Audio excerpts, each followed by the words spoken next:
Just when you think the Republican Party has hit rock bottom, you realize they are standing on a trap door.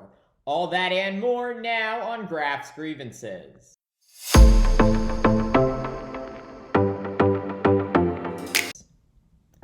We have all had bad days, that's a given. Yet it is truly hard to think of a more disastrous week for Republicans than this one.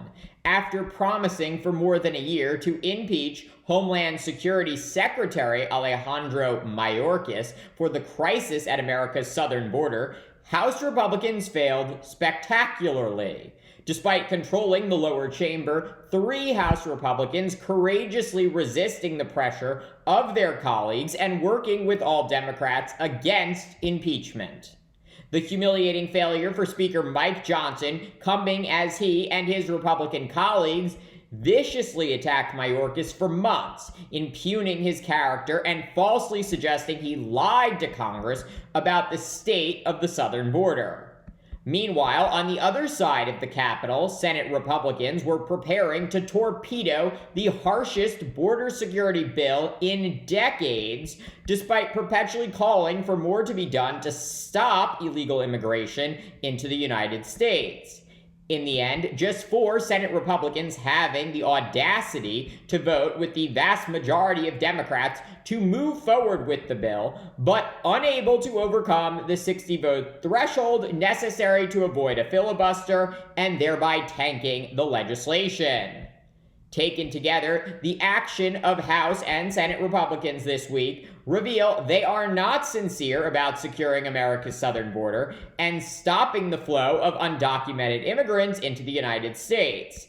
In fact, the only logical conclusion one can draw is that the vast majority of Republican lawmakers in D.C. are for open borders that allow criminals, drug dealers, and terrorists to easily infiltrate America and harm you and your children.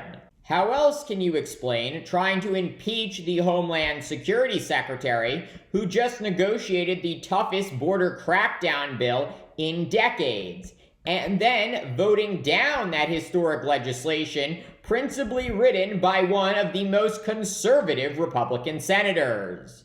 But here's the thing, despite this obvious bait and switch by Republican lawmakers, they are betting that their voters, and most importantly, independent voters, will not punish them for lying about wanting to secure the border.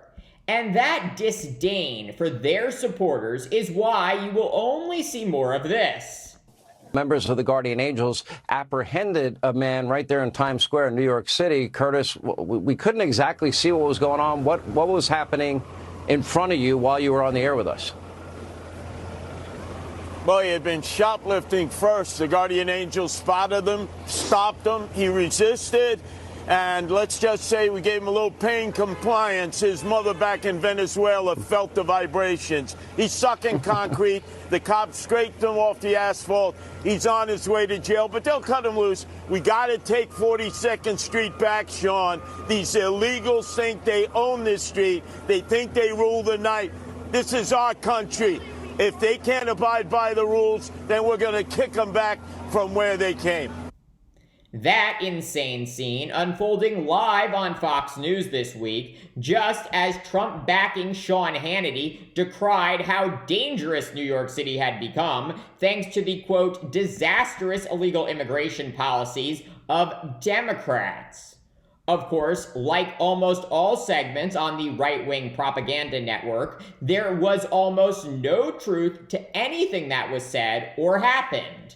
First, the alleged migrant attacked by Curtis Siwa's unhinged vigilante group is in fact not a migrant, but a resident of the Bronx, according to police.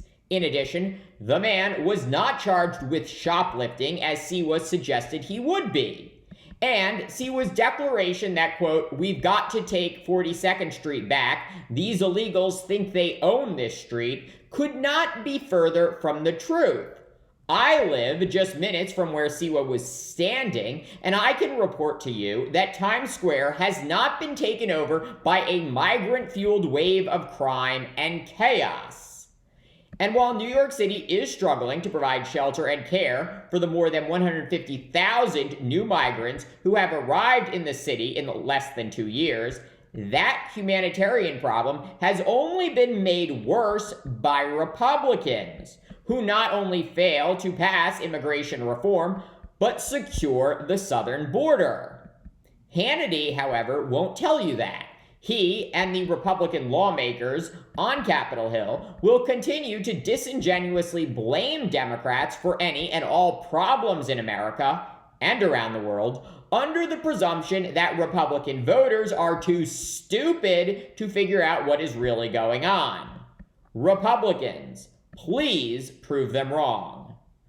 Thank you for watching Graph's Grievances. Let me know what you think. Please like, subscribe, share. It really helps me grow this channel, and join me tomorrow for more.